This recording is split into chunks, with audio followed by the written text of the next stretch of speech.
All right, and welcome. As I told you last time, we're not doing intros anymore. Surprise, this is the weekly Weeb News hosted by Madam Nerdigans.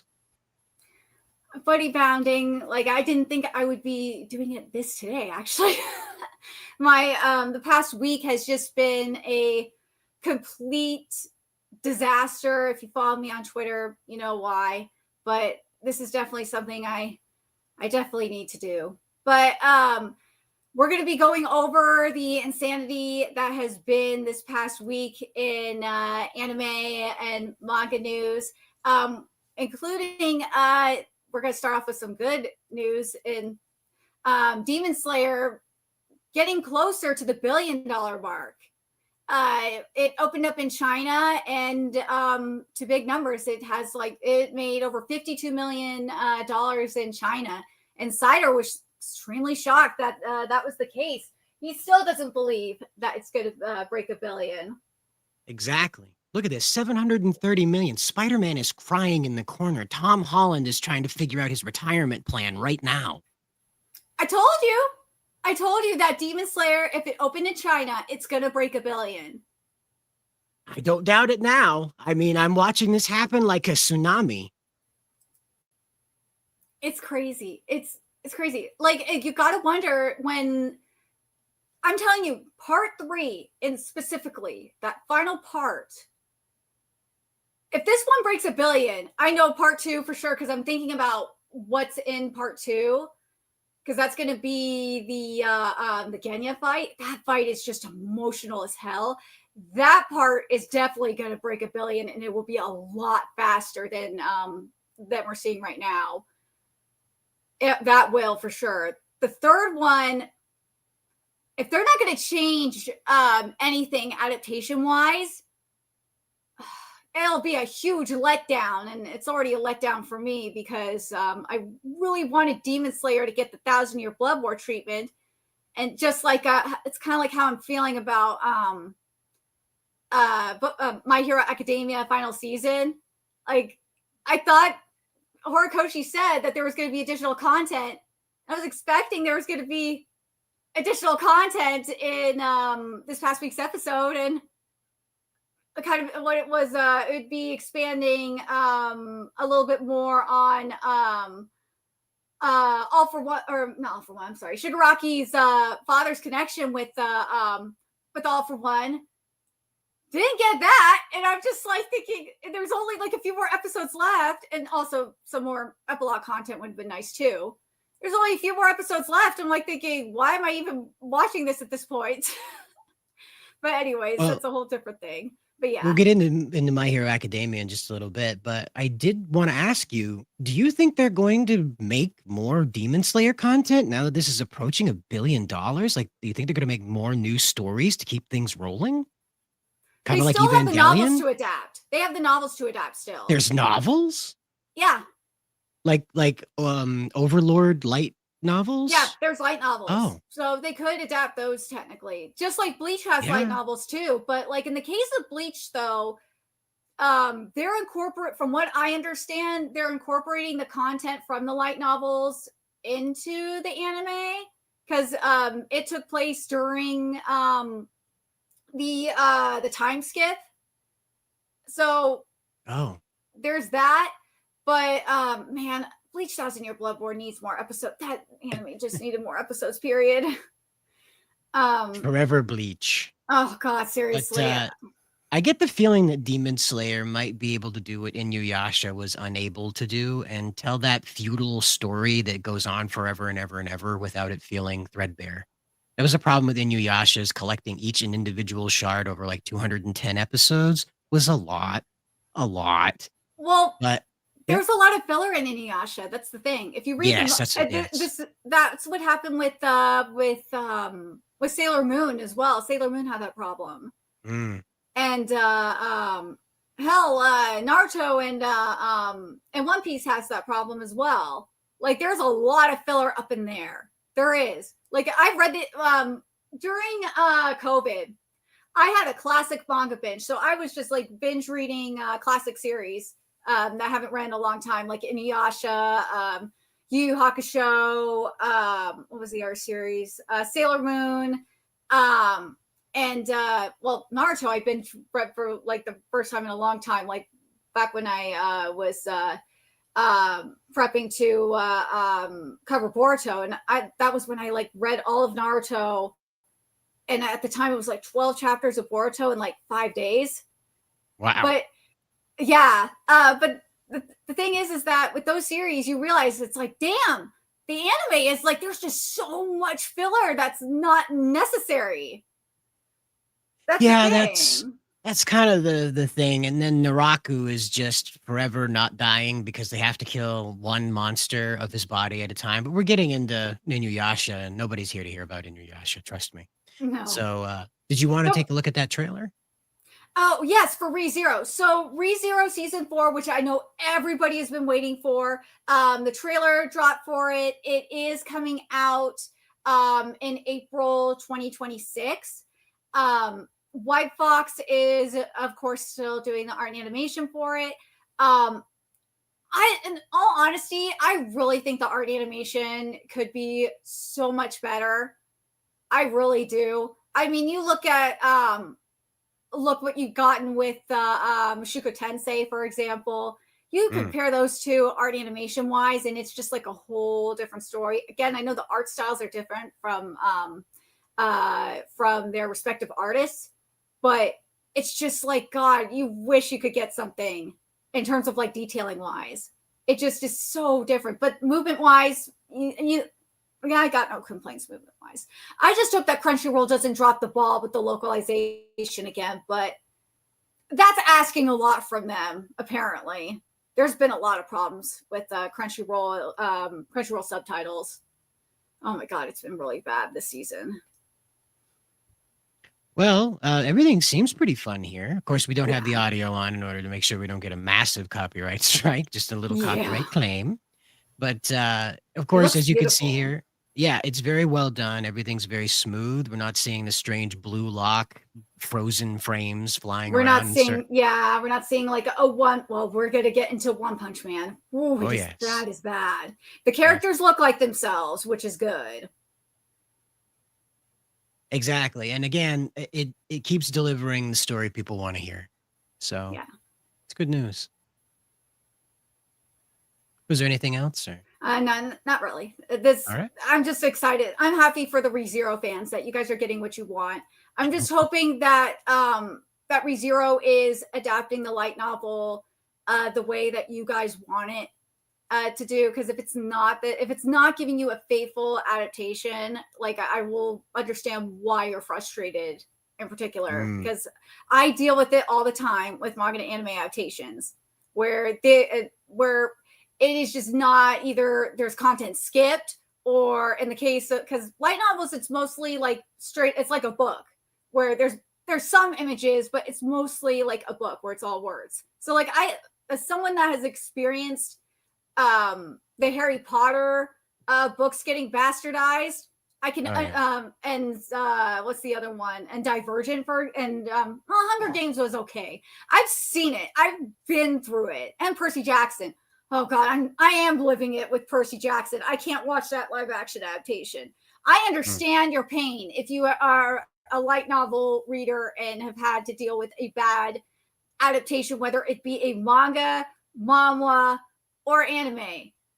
I understand your pain. I really do. I haven't just had the chance to do, I really want to get into light novels, but, and cover them. But like, that's, if that would be like doing, because I used to do cover books on my channel. That's how my channel started. But like, I switched to manga because there was just too much prep work involved. It takes a long time to do those. It will take Nerdigans was days. booktubing before it was cool. I was booktubing around the time it was cool. Apparently, that's why I got into it because people weren't covering the books that I was reading. So I was like, well, I'll do it myself. Very Thanos of you. Yeah, but But speaking of anyways, adaptations, James Cameron's back, and he's decided, according to Miss Nerdigan sending it over here, that we have a new Alita Battle Angel movie coming that will look like its original, as it did the first time, property. well, That's what he's saying, but like you're talking to someone that has read and covered the actual source material. And if he is dead serious on doing an adaptation of I gotta call it what it is, Battle Angel Alita, yeah, that's got to be rated R at the very least, because Battle Angel Alita is like the most disturbing franchise you will ever read in your life. It is really, really messed up. Like, for example, I gotta spoil the final part of Battle Angel Alita, the most recent part. Spoiler for a 30-year-old manga. No, this is a new portion of the manga, which is Mars Oh, okay, my Chronicles, which bad. just My ended. bad. You find out that how the Kunz, which is Alita's her species, where she comes from on Mars, that their foundation, like they came from cannibalism. Like it is messed up the amount of cannibalism that has that the Kunz origin is has. You have that, and then how I'm not going to spoil the full origin for Alita, but how that went down. Oh my God. I remember covering that, and it was just, oh, it was so gross. It is gross. And you got to understand, you're talking to someone that not just only covers Berserk, and I've covered Berserk for a long time. I cover a series like Jujika no Rokunin, The Hero Who Seeks Revenge Shall Exterminate with Darkness. Like, those series are extremely disturbing. And also JoJo's Bizarre Adventure, of course. And like this is like even way more disturbing than that. Like if you can't even handle Berserk, you will not be able to handle like Battle Angel Alita. But still, it's like because I remember the live action was rated PG-13, and when I saw that, I was like, really? Yeah, even the first manga, how it got a PG-13 rating, I was like, because I have not watched the live action because I do not want to be traumatized by bad adaptation. I'm like, PG, as soon as I saw a PG-13 rating, I was like, no, there is no way that this is an accurate adaptation if it's a PG-13 rating. No, you have Pikachu show up in the middle of it. Yeah, exactly. That's got to be at least a rated R. Maybe like especially if you're going to get to Mars Chronicle, that's got to be like an NC-17. Depending on this where you're at. It's just really, really nasty content. We'll have to see what direction they want to go. The manga's been going on for quite a while, and so there's a lot of story to pull from for them to do a number 2. So oh yeah, I mean there's like there's 3 parts. I don't know which part. I don't know if the live action adapted all of part 1 or not. But there's 3 parts. A 4th part is coming. There is a 4th part is coming. So, wow. If they haven't gotten into space yet, then there's still part 1 that needs to be done. The rest of part 1 needs to be done. I can't imagine that they're going to take her off Earth yet. People don't know Alita well enough to start exploring that deep lore yet. They need to. Oh, it's been like what, 8 years since the last movie? Gosh. Yeah, then they have. Sounds like I don't think they have finished part 1 yet. Then no. They're saying they haven't gotten. She was just getting into the battle royale, fight to the death. Yeah, then they haven't finished. They haven't finished part 1 yet. Nah. No. So it'll be a while before they send Alita to eat her friends on Mars. Well, she's not the one eating her friends on Mars, but like it's like because Mars Chronicle is a prequel. The second one is a sequel. So the way that the first one ends is really, really dark. So yeah, I guess that'll be this next chapter then. And then the sequel is really battle heavy, so Battle Angel Alita. But yeah, there's a lot of violence and stuff on there too. But so the thing is if James Cameron's gonna go like practical effects wise, it's gonna be really hard to do. I don't think so. They CGI'd her, I think 100%. I don't think there was even a prop that those guys were interacting with, like the Sonic puppets. You know, okay, Yeah, you because know? it's kind of like it's like a Thunderdome kind of situation. Yeah, that's where they Um, left her off in this one. It didn't like cliffhanger, but that's she's just like getting it's into full like on, not yeah, roller skating Thunderdome. It's like full on battle royale Thunderdome kind of shit against other cyborgs yeah, and aliens yep, and stuff. Like that's what I'm talking about. It's badass, but it's that's gonna be probably a like good one. really hard to do in live action. Eh, well, it's CGI. They'll do what they want. You know what I mean? They're already Yeah. in love with CGI. Practical Well, effects is a hobby now. it's gonna be. I'm trying to think. I mean, they kind of did it. It would be like a more advanced version of Tron, the way I'm kind of picturing it in my head. Which But Tron? Legacy, Oh, okay. I was like, oh boy, not going Ares. sideways quick. I'm just thinking color palette wise. I don't know why. That was like the Oh first thing yeah, that came yeah. to my mind was Legacy. Wow, lots of nice colors in Legacy. But Yes.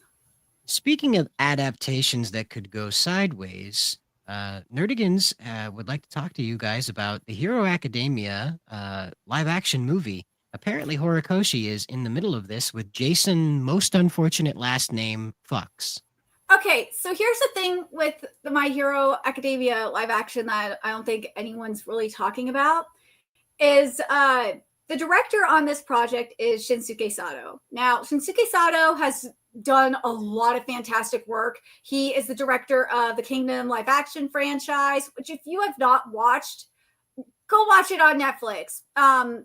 He is the director of Golden Kamuy, the director live action and the Bleach live action movies.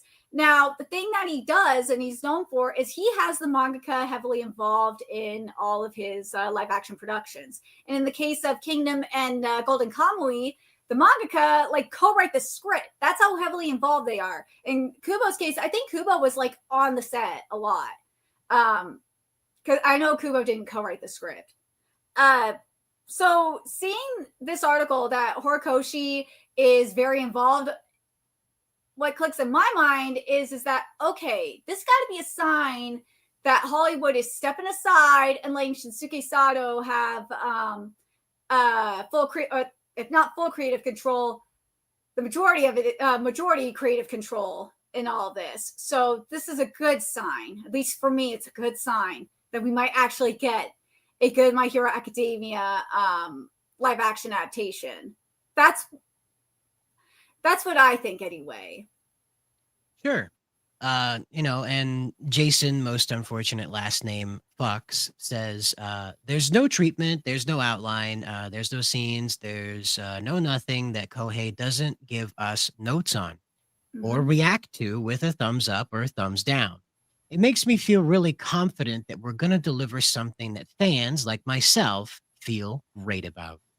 Oh, also the Yeah. other thing that Shinsuke Sato is known for, he does not do like the CGI bull crap or green screen bull crap. Nah, he does everything like on set. He's one of those hands. He like it for Kingdom, for example. They or for I should say Golden Kamuy is the better example I was thinking of. They actually went to Hokkaido and filmed everything on set in Hokkaido. There was no green screen or anything like that. So it'll be interesting to see how they do My Hero Academia. Well, Kingdom's a bit different. My Hero Academia involves like a lot of MCU stuff, and that's hard to do without CGI and without green screen. So, especially, most of the characters are like flying through the air, many, many I stories above mean, of the look at ground. Bleach. So, It's going to be similar. He'll probably do it like something similar to how he did with Bleach. sure. It's There's a way to probably what marry he's this going to go stuff with. now. Yeah. Oh, it's a Germanic. It's a Fuchs. My bad. I was trying to read the H as a K, as that is usually the German way they treat H's. So, but I could be wrong. I'm not as well studied in German as I am in Japanese culture. So, thank you. That is Fuchs, Jason Fuchs, not that other very unfortunate last name. So, but again, as always, over and over again, we keep hearing from these guys, Nerdigans, that they're, oh, yes, we have the approval of these guys, like what happened with Cowboy Bebop. We got the approval of Mm-hmm. the director of Cowboy Bebop on what we created, and they did not. So these thumbs up and thumbs down, I don't know. I feel it makes my blood run cold when Horikoshi isn't saying yes or no, and instead he's running thumbs up and thumbs down instead. It does make me nervous. It does. Like if we were in a situation where, you know, it was Horikoshi like co-writing the script, I would feel a lot better. Mm. And that would probably be the case if this was a Japanese made live action adaptation, because it would be probably be made through Shinsuke Sato's like production company that he's Right. associated with. But Can I ask though, isn't My Hero Academia already pretty darn American to begin with? It feels yeah. very American. Well, yeah, it's inspired by Marvel. Yeah, so that's what I'm asking. Like, what are they adapting? What do they need an American screenwriter for other than English dialogue? They can attach somebody. Like, I don't understand why we need a totally separate writer. I'm sure Horikoshi could sit down with a person to dictate, that's the word, dictate down the script, and in like 2 weeks, it would be ready to go. Like, that's the thing that kind of bothers me too now that I think about it. It's like, I think Horikoshi would want to write this script. Because Isn't that a dream come true for him? Yeah. This would be a dream come true for him. That's why I'm like, when I saw the announcement that this was getting a live action adaptation and he wasn't co-writing the script, or he wasn't working on the script, I was like, wait, what is going on? He should be co-writing the script. He should be. It's so weird that he's not. Well, and Fuchs, as I've been corrected, Mr. Fuchs goes on to say, you want to do something that feels authentic to the material. You want to do something that fans feel respects the canon and the original, but also finds an access point for people who've never read the manga, who's never seen the first films. Well, that's why Shinsuke Sato has the mangaka co-write the script. Well, ask yourself, what story are we telling? Deku's a teenager, so anywhere you want to pick up the story, it's just a few lines of dialogue to explain his life. There's not a whole story background to the main character. He's mostly a vehicle to introduce you to the world through. It really isn't until like the midway through before Deku really becomes important to his own story. You're just sort of like riding on his shoulder as he gawks at everybody else. So your first installment can start anywhere before that midpoint. You can pick him up with already having All Might's powers, and it's just a 5-minute replay of him receiving the hair in the alleyway and the big speech from All Might where he says, young man, you too can be a hero. You don't need a whole 2 hours dedicated to that moment. This is what worries me, is that we're going to isolate the slow parts of My Hero Academia, so all the really high-octane stuff that got us in is left out. I don't think they're going to do the sludge guy scene. I think they're going to do something Superman-y where All Might saves Deku as a boy, and he falls in love with the idea of being a hero like All Might who saved his life. They're going to steal Kathy's story and give it to Deku. God, I hope. This is why I'm like, I'm really worried that, as I said, I'm hoping this is a sign that Shinsuke Sato has control, but if he does not have creative control of this movie, then this is doomed to fail. Yeah, and Timon is right. Timon FLP, faster than light protons? Anyway, Timon is explaining it's X-Men. And that's really, I think, what helps sell My Hero Academia, is that it takes a bit lighter, for not, like a huge part of it, by the way, but it takes the story of X-Men a little bit lighter than how it's told through Xavier's Home for Gifted Children. And I think that really helped it penetrate the American market. Do you think they'll clone X-Men? Like, there's just going to be a group of like Class 1A and Eraserhead is Professor Xavier? You think they're going to do that? Oh my God. That'd be hilarious. To me, my student. See, I don't know where to put this, because Marvel's in free fall. So I have no idea what the attitude Fuchs is talking to Horikoshi about here. because he doesn't really clarify. Horikoshi's really personable. He's really easy to get along with. Deku, the character, is really easy to get along with. It's mostly just fluffy stuff. They're not giving you anything concrete other than we're trying not to screw it up, guys. It's like, dude, just shut up. Just let the other thing is like, dude, why don't you let the director talk? You know what? Why don't you have Horikoshi say, I'm working with Mr. Fuchs and everything's going better than any expectation I have ever had. Wouldn't that be a lot better than Fuchs trying to explain we are, like beating the hell out of Horikoshi to get him to agree to this stuff? We meet him in a back alley with a baseball bat and say, you're going to say yes today, aren't you? Lots of thumbs up today, aren't you? It's very funny.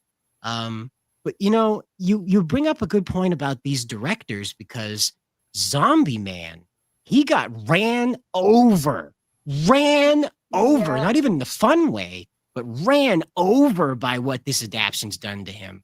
Oh God. Like, I don't know why I'm like because I've looked on Twitter to see if anyone else is really pointing this out or at least making the joke. But like JC Staff or JC Ass, as I like to call them, they are forkidsing the hell out of Zombie Man. And part of me is like, did they just forget to put the cigarette in?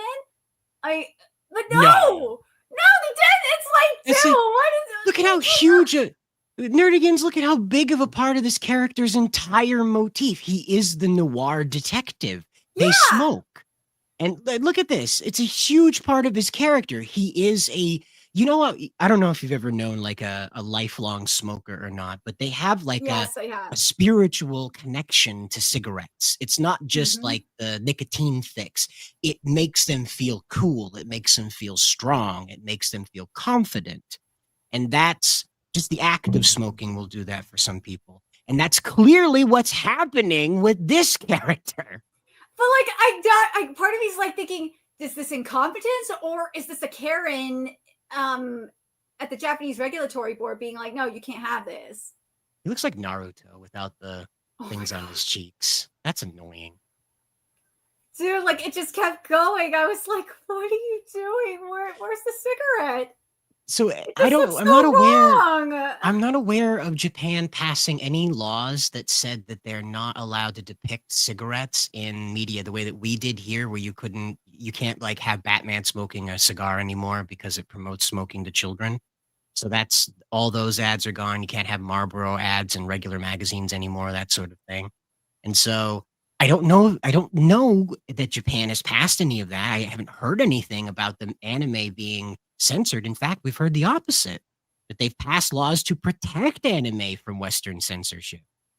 So I don't understand what the effort is here, other than like Akira Toriyama passed away from complications that some believe are related to his smoking. So we're going to make sure that we don't show smoking in a good light. It's the only logic I can follow with this.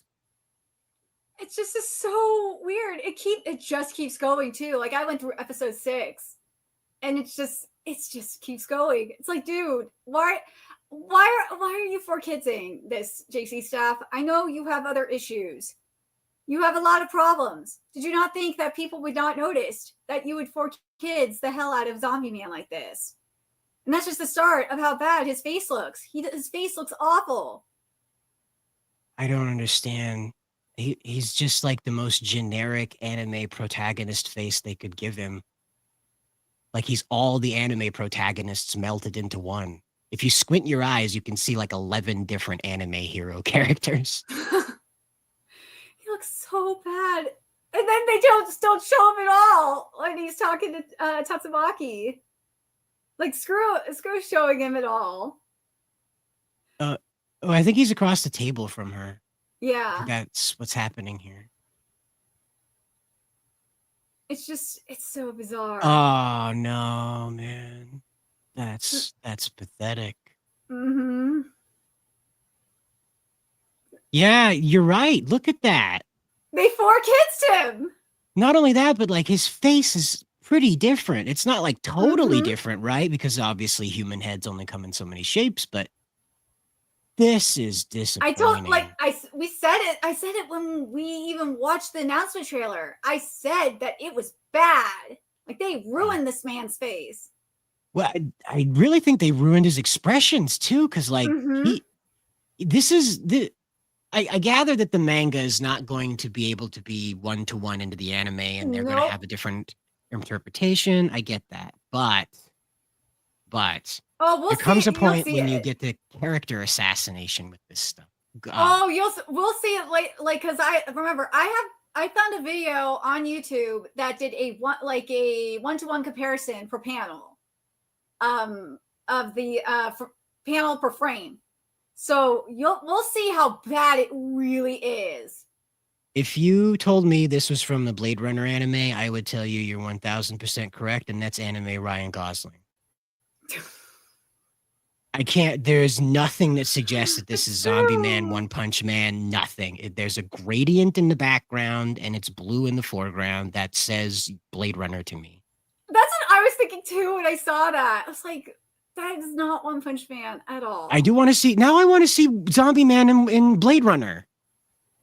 I want That to see looks him really hunting sick. Replites in Blade Runner. That's a way cooler premise than what they've done to him here. Yeah, I At least he agree could with that. smoke in that world. Yeah, I'm not rooting for smoking, by the way. It just it does They look got rid of cool. his swagger. Look at that. That's badass. He's blowing smoke and he's like, look, death is on its way. This is cool. Now they take it away and he's like Sanji having a sucker out in the middle of the ocean. Hey Sanji, where do you keep getting your suckers from? We're out in the middle of the ocean. And then look what they did. They brought out the welcome wagon. Yeah. Yeah. Oh, now that's painful. That's really painful. Oh wait, And they they took didn't even out have the lady they had the man. wrong characters too. I just realized Yeah, that. it's like an entirely different cast of characters there. For whatever reason, Cashern showed up all the way on the left. You see that? It's Yeah. Cashern all the way over there. Like what the hell? They did the They wrong characters there too. I just noticed that. Yeah, they got rid of the lady man, and he's like one of their more popular, recognizable guys. And they're like, nah, we They can't put that guy in here. Put no, they just Kaiba. they no, instead they just had the wrong set of characters there. Either that no, that was the right panel. They just put the wrong characters in the frame. It's just so weird these choices they make. And like Well, something I've seen on Twitter and is that like people are like so surprised that this is all outsourced to China. I'm like, hello, did you not know that a good chunk of the anime in the anime industry right now is outsourced to China? Why do you think a good chunk of anime got delayed during in 2021 because of COVID? well, admittedly, the Chinese being so close to Japan, I imagine their panic about that was more warranted than ours. But the Yeah. before we get too far into that conversation, though, I do want to mention that I want to say thank you to Nerdy Texan Accountant 7159 returning as a member for another month here. Thank you very much, and welcome to the chat. Appreciate it. It used to be outsourced to Korea. Yep, some of Yes. it used to be done. Yeah, King of the I know Hills. some. Mike Judge I talked about that. Yeah, I know some animation is outsourced to Korea. I think some of it is outsourced to Vietnam still. Um, but yeah, like I know what they're trying to do is I know some of them are trying to train more because why this is happening is that there is something called an animator shortage. Yes. And a lot of it has to do in terms of animator shortage is because of the increase in demand for anime. A lot of the say a lot of directors and animators are taking on so many projects that it has left a shortage, especially like in key Mm. animators, for example. And because of that, well, they're outsourcing it to China, and some studios are doing in-house training for animators. Some are like Toei, for example, are using AI for some of these roles, which is probably for the best. It's better than relying on China, unfortunately. And some Toei is bringing people from overseas as well, which is is good, at least in my opinion. There's some good really good animators from overseas. Mm. I know them, so but this global demand has really has hurt the anime industry in a way. It really has. The other problem is that I really think the anime industry, the corporatization of the anime industry is really hurt. It really has hurt the quality of anime. One Punch Man, JC staff in general is the best example of corporatization destroying the anime industry. It really is. That studio itself is the best example of it. It seems to be the rush to be able to provide this stuff has really done it in, you know? Well, yeah, because the reason why I say they are the best example of it is that their goal is to put like 10 anime out a year between now it was 2 studios originally, and now it's 3. Crazy. These Absolutely It's crazy. insane. It is batch insane. And they changed the website. I don't remember when they changed it, but one of the heads of their newest studio, Studio 3, said within the year they opened up, they did 3 consecutive animes in 1 year. That is insane. I have They were no idea exhausted. how your brain doesn't melt doing that. And that That's again is the insane. lapse in quality, the shortcutting that you see all the time now. And you know, it with a global demand now, as these companies shift into global demand, it's only going to get worse because they have to like produce so much content in order to keep up with the demand that it's just going to continue to spiral. So, The streaming services really increase the demand as well. yeah. That's the Look what point. That's what they're trying yeah. to get into is that they've got to generate so much content now in order to remain relevant. This is the way media works, is that if you don't have a show coming out either every year or every 6 months, you're done. Like you're completely forgotten. By that second year, you might as well not exist, you know. Yeah. But you Speaking of gotta losses, whoop, go ahead. or I thought you were going to get into the. Oh yeah, we were getting to the losses. Okay, now I know where you're going with. Okay, go. Yeah. Speaking of losses, the anime industry and anime as an art has lost a very valuable member of the creative community. So, for those of you that don't know who Tatsuya Nakamine is, he was the director of various One Piece anime episodes, and he was the director of Dragon Ball Super Broly, and he directed Digimon Savers, One Piece Film Z, and he directed a couple of the Precure movies and the Oh, Dr. Slump movie. Um, and he also worked on Powerpuff Girl Z as well. And unfortunately, on August 20th, he passed away, and no one knew he passed away until recently.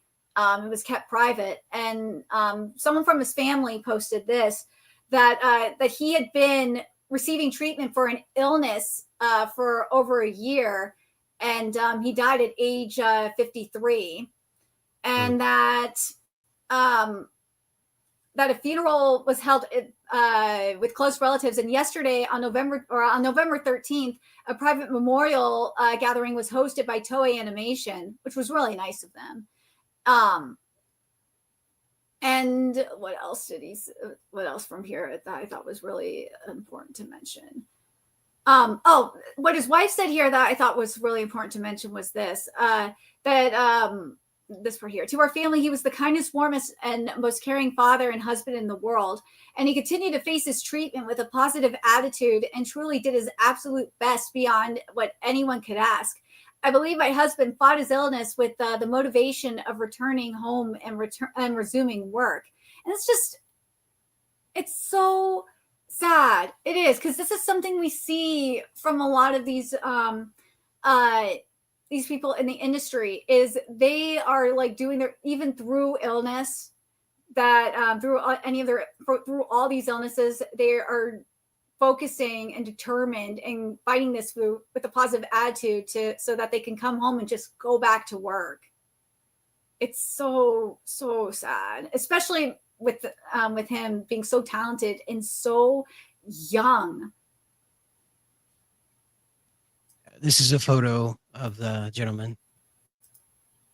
Yeah, he was beloved in the industry, and so many voice actors and that he worked with, and so many of his colleagues have come out and expressed their condolences, and were shocked.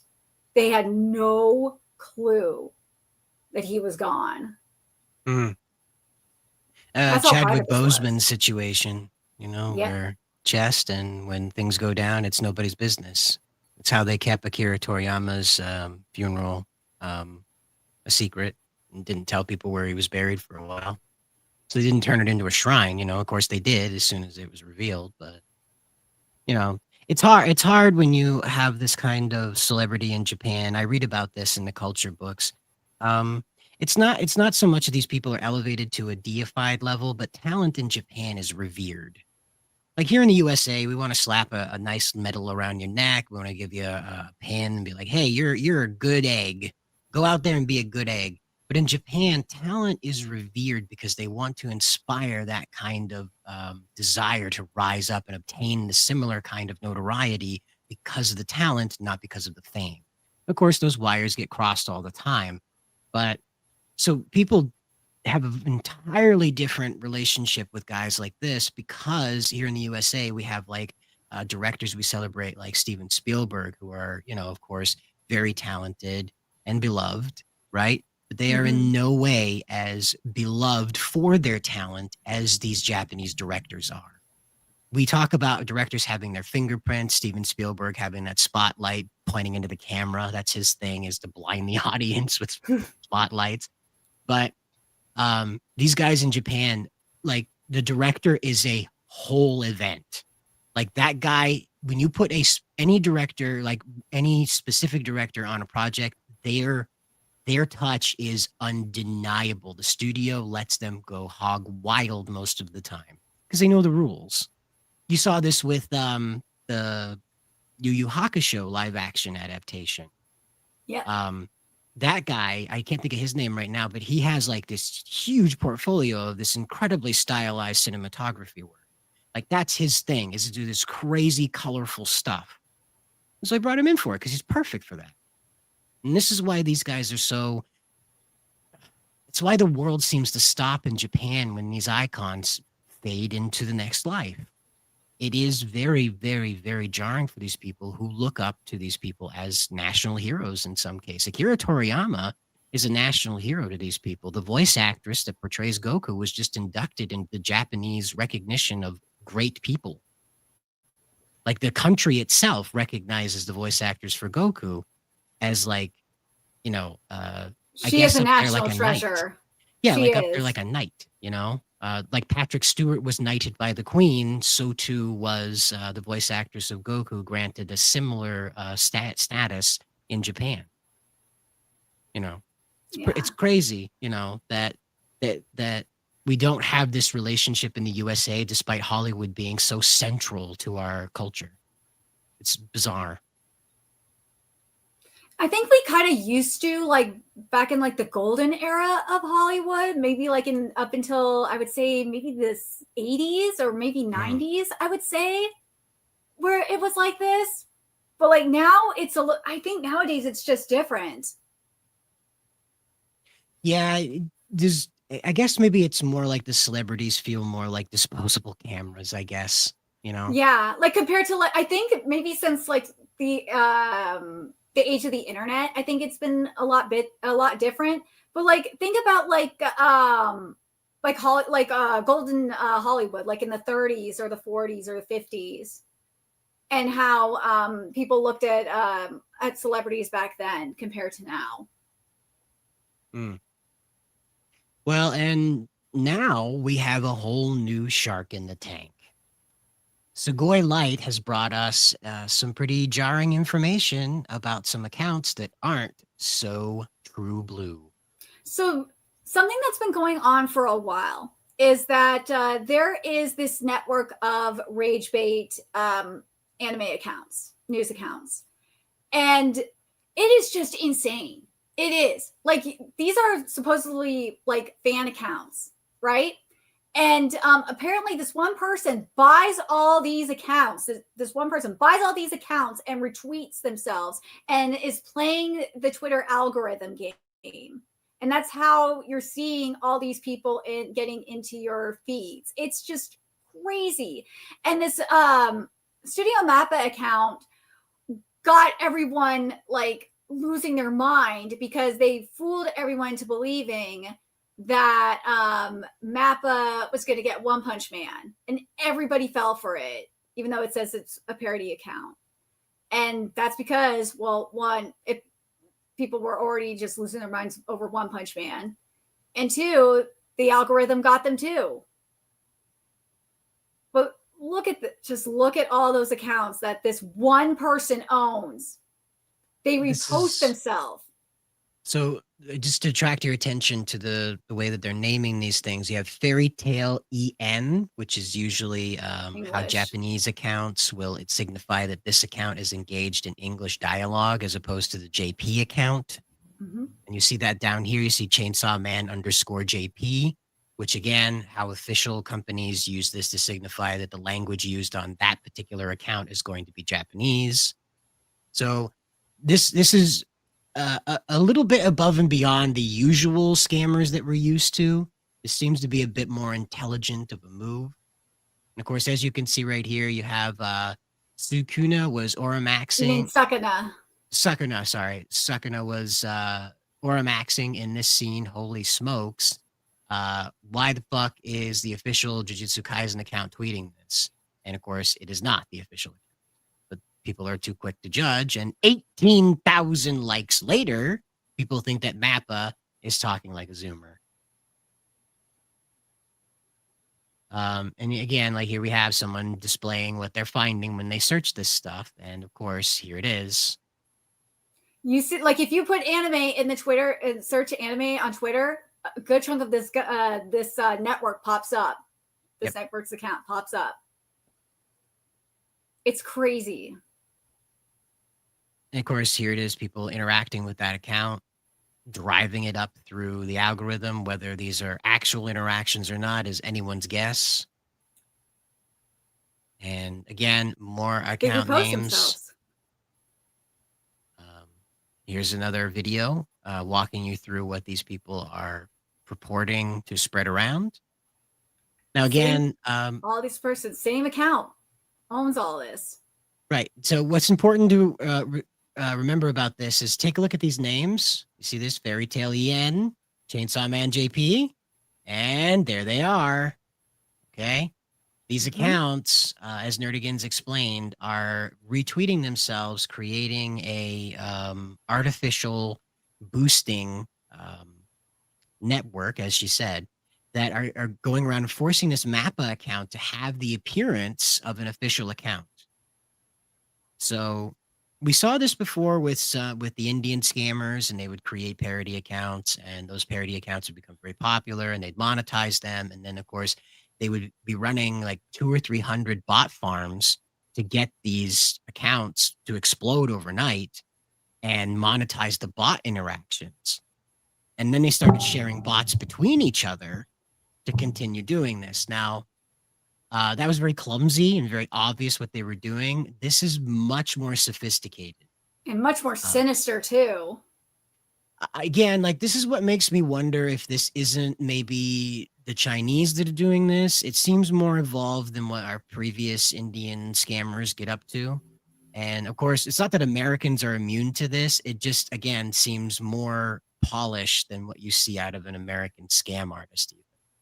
So, especially since like you'll see like some of these people are buying, you'll see they are buying like fan accounts too, straight up. Like you'll see it says here too. Also, it's not only me thinking he's using that account personally mock Boruto anime, because that happened not once but twice. Of course, he's attacking Boruto fans because people are I'm a Boruto fan too, okay? As I said, I've been covering Boruto manga for a long time, so I have to deal with this too. These people are just such pricks. It's never freaking ends. And Yeah, I actually went onto this Mappa account right before we went live, and I saw that they were trying to imply that Mappa was going to adapt Tokyo Ghoul. they're replying to that. Oh, the So Anime this is Sumi. Yeah, the Anime yeah, Sumi. this is the bot account that's Mm-hmm. purporting about the Boruto hate. Yep. Yeah. Um. Doesn't Yeah, even like try to hide it. yep. There's all those. Oh, they got a solo leveling one too. Of course, it exists. Might as well have a Yeah. scam account. But there we go. Never forget that they paid a known predator for multiple accounts. Yep. This is the one I was talking about. Annie Rave has acquired the Chainsaw Man Shots and Dan Shots fan pages on X.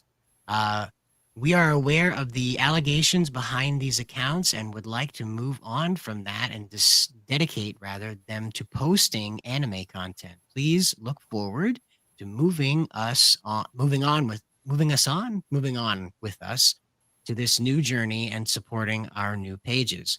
We look forward to expanding our network. So these are straight up. This is a bot network. This is engagement farm network, and I was joking Moving on this. us. Hmm. I was joking about this, but like the way they're doing this is like they're trying to like get more reach than like the mainstream media in terms of equivalent of anime news networks, and it's just so insane. It is. I'm telling you, go put search anime on Twitter and you will see one of these accounts pop up. It is insane. No, oh, come on. Hugo, also known as Chainsaw God. Shots, Dan Shots, and Shots Sakamoto, has been caught texting a 15-year-old girl and pretending as his sister, This saying is a rabbit sexual stuff hole. like, "Are you a virgin? Are you still a virgin?" While being 21 years old, talking to her, he pretended as being a 16-year-old. This is a rabbit hole. Oh my God. See, like they even post that they're owning, they even own up to being owned by these sites or by these accounts. Yep. Managed by Annie Rave, which again is another one that's part of this network. Part of this network, So, yeah. uh, posting anime memes, Annie Rave. How do they find the time to do this? It's not supporting him at all, and the accounts aren't his anymore. He lost all of his sponsors and will no longer gain any money. The accounts were acquired for the cheapest price possible. It was a snipe on our part since we want to expand our network with more anime content. Like, how are they getting away with this? That's the thing. How are they getting away This with is this? manipulation of the X algorithm. It, by any definition, it's a manipulation of the X algorithm. So take for instance, if Bounding went and bought up like all the Marvel fan accounts, like Marvel fan, Marvel cuts, all that stuff that's out there. And what it is, it just constantly ran around talking about Bounding stuff. That is a immediate flag for manipulating the algorithm. Yet these guys are just loud and proud, like BT Dubs. We're out here literally buying accounts in order to promote our own agenda through them, manipulating the algorithm by retweeting ourselves around in circles. This is insane. It is. I'm so surprised that they like haven't gotten taken down. It is wild. How have they not? They've been doing this for a long time too. That's crazy. Look at all of them. And if you're not paying attention, you wouldn't know that these aren't official accounts. Mm-hmm. Like I knew about some of these not being official. I knew about this network to an extent. I knew that this network existed because Sugoi Light talked about it a while ago. I knew about it. I didn't know it was this bad. So Annie Rave, who's in charge of all these, or at least credited with being in charge of all of these, says Sugoi Light is not okay in the head. Annie Rave is not associated with which is a Sumi. lie. You have beef with that person, leave Annie Rave out of it. I literally even created this account from zero to avoid all the rumors that Sumi still had access to the other account. This is so childish. Oh. It got outed. Annie Sumi says, is Annie Rave your account? Just want to make sure because sometimes you're not active on your account and I'd like to also send you info so you'll like see it quicker, but I don't want to send private info to strangers. Oh, okay. Uh, and yeah, that's my current. Yeah, this is an American actually. That's surprising. That's a crazy. This This is is like insane. This is so wild. Like I'm telling you, Cider, this needs yeah, to be a separate video. Like we need to have this cut out and like have it be its own video. yeah. Because I've never seen this anything like this. needs to be. I told you when I sent this to you, like pre-stream. I'm like, this is batshit insane. This This is a rabbit hole. uh Anime Rave, sensing they've been outed, decides to jump in and say, I checked your DMs with Sumi on Anime Celestia before he left our team and found this. I even sent you their personal account. Are you lying for fun? I'm not sure who this is in contact with, but Sumi is leaving Anime Rave team permanently. They no longer feel fun being a part of the. Okay, maybe it's not an American. I don't know.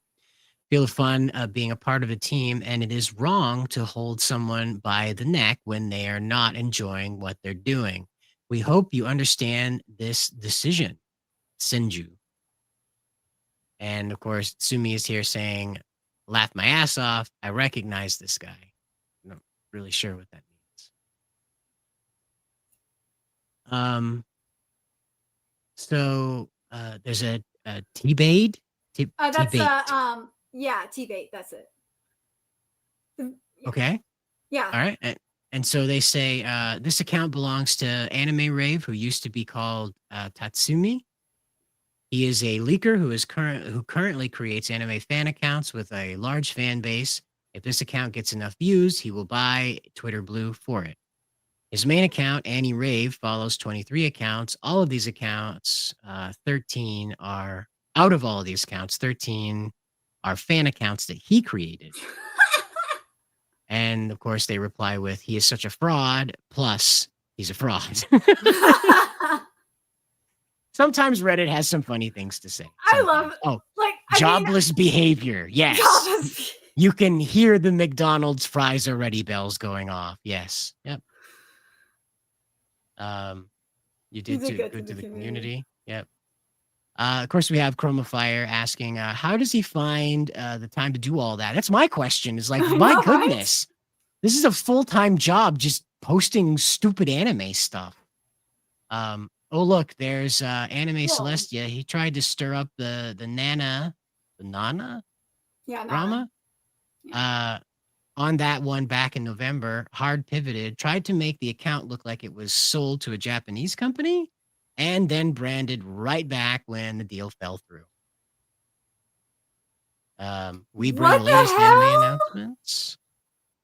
Rakuzen. Wait, what? He tried to sell it to a Japanese company?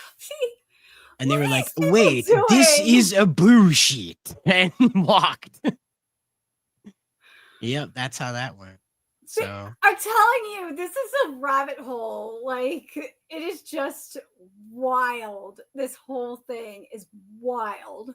So Rakuzen apparently deleted this post in the midst of their Japanese sale, and they said, as we've stated many times, Annie Sumi has always been in contact with a legal attorney that knows the meaning of each class and what the IP is intended for. We've done this many times in the past. Where we posted about Hunter x Hunter's return in March and posted the exact date of its announcement one day before. Once the Hunter x Hunter IP with as official officially registered, they instantly announced its return. See for yourself. I don't understand what any of that means. So, just a second. I had a cat hair in my mouth. Ugh. Anyway, as we've stated many times, Anitsumi has always been. Oh, this is the same thing again. Oh, wait a minute. Oh my These two god. accounts are saying the same thing. They both deleted him. Oh my god. I knew that hair was distracting me, but not that bad. Oh my god. If you go to the first tweet for Sugoi Light and go to the quote tweets, oh my god, Sugoi like just quote tweeted it and it is freaking hilarious. Here, I'm gonna send it to you. Hold on. This is freaking funny. Where am I looking? Here, I'm gonna send this to you right now. Check the chat. It is really, really funny. Okay. And we have a live update as of just a little bit ago here. Yeah, just a few minutes ago, in fact. So Sumi quoted a Sumi's report on the Sumi account, and there's people falling for this. All of those accounts belong to the same person. And of course, they're celebrating. Studio Mappa has filed a DCMA. Oh, well, that's good news. Studio Mappa has filed a DMCA. Sorry, it's not a DeLorean Motor Company car.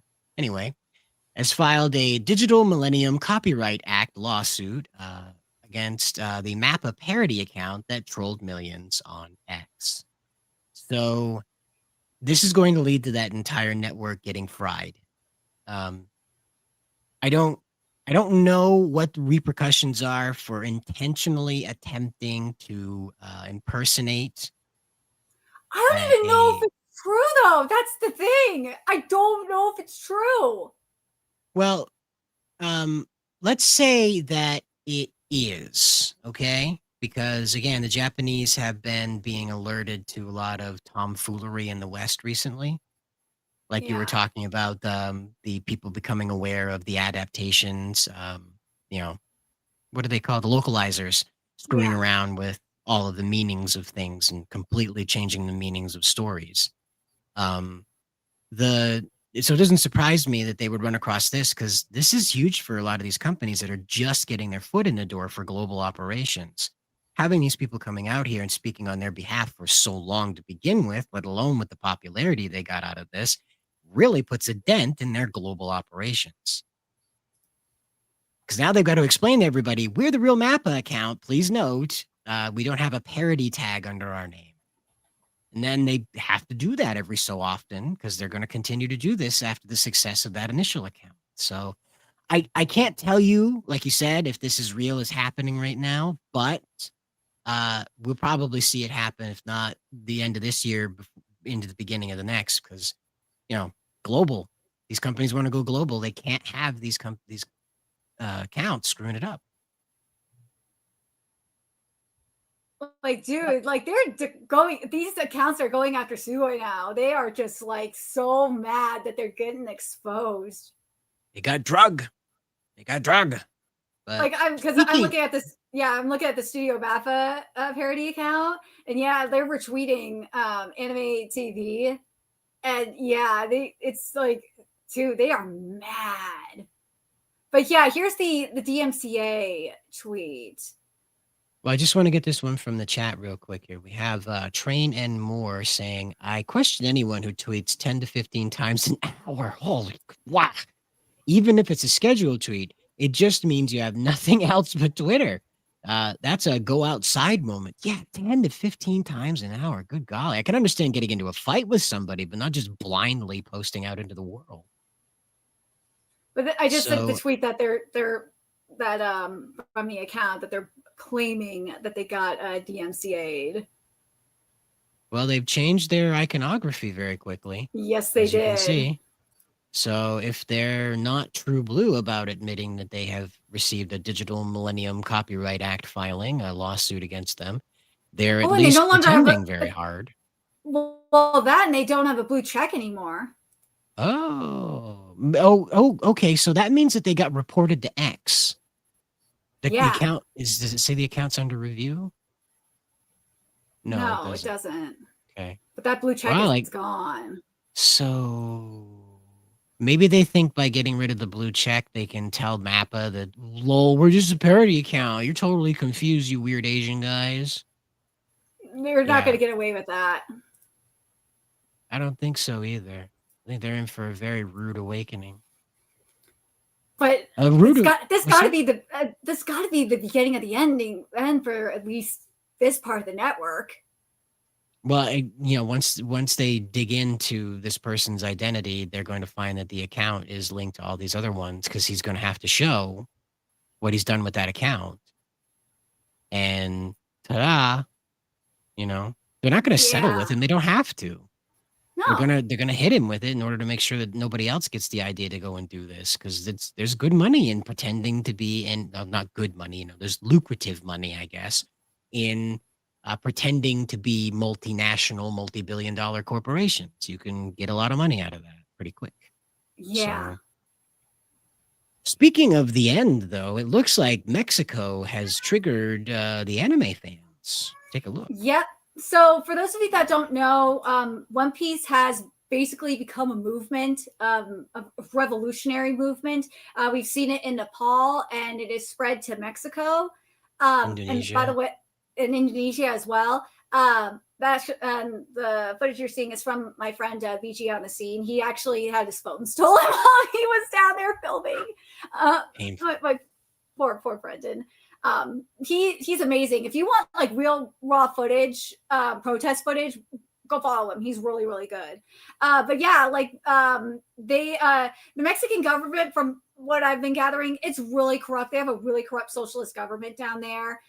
They're really the Mexicans. Gen Z is really sick of the corruption that's going on down there, and they're fighting back. That's what's going on, from what I understand. Yeah, well, there was a interview with one of them explaining that like 60 people are killed a day and 30 people go missing every day. Mm-hmm. It's It's crazy. gotten so it's escalated. Yeah, a lot. The cartels run Yeah, it's Mexico. There's no escalated. mistake about that. And Oh, so yeah. what's that? I just wanted to show you I was guys gonna say what's yeah. going on here. As you can see, the protesters demonstrators are climbing. This guy's got a one-piece cape We flag got at cape least here. 3 of them with the One Piece flag.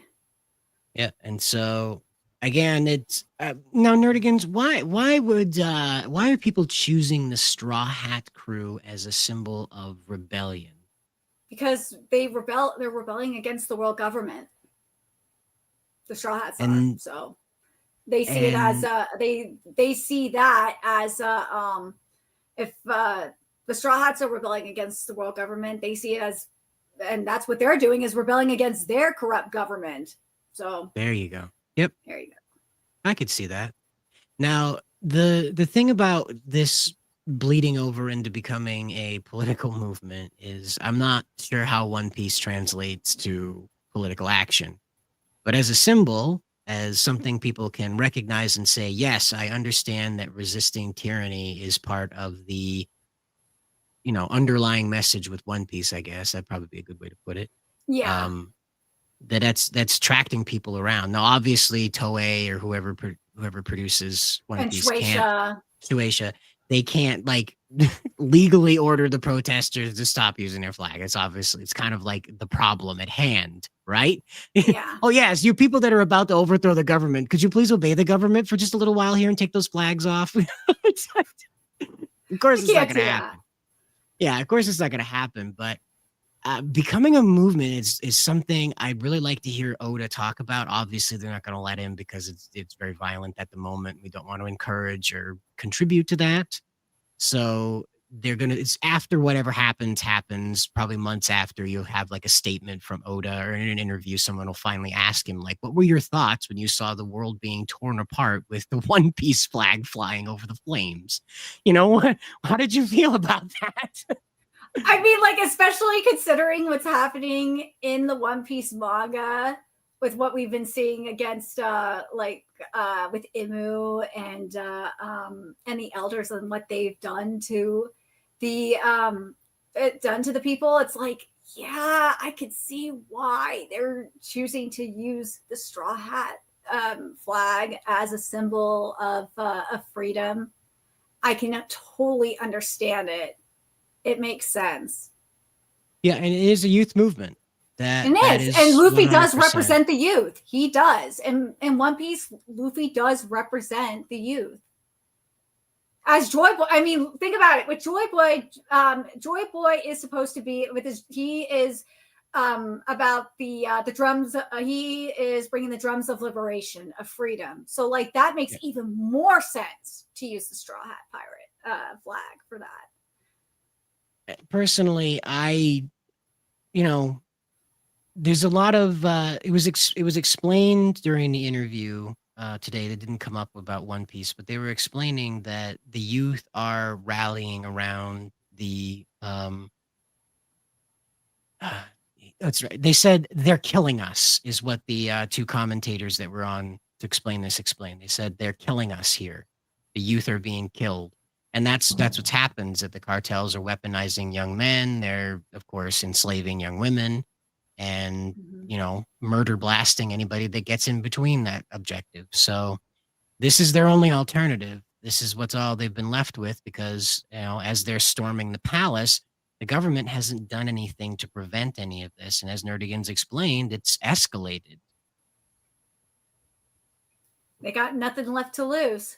And it's kind of like you look at, I got to get a little bit political for a second.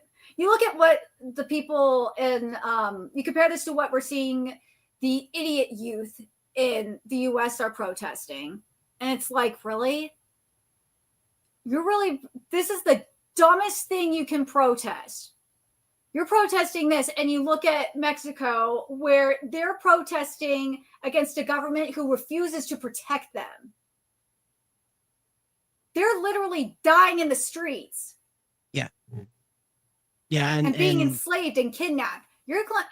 Granted, I'm going to play devil's advocate for a sec too. Granted, there are deaths happening in the street. Chicago is a good example, equivalent to an extent, a good equivalent of this. Chicago has its own issues where they have, and New York as well. NYC has this issue as well. There are people dying in the streets too, and they might be in a very similar situation in Mexico where the people there are going to get so fed up that they're going to rise up and fight back as well.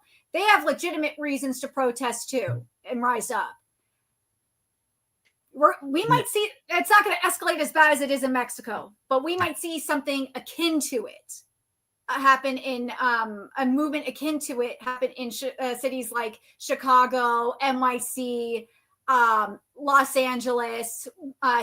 We're going to definitely see something like this happen in Seattle, given the mayor situation. But yeah, we will see something like this happen in the US. But what I'm referring to is the protesting that we've seen prior to this, like in 2020, like when they were just protesting over the dumbest things possible.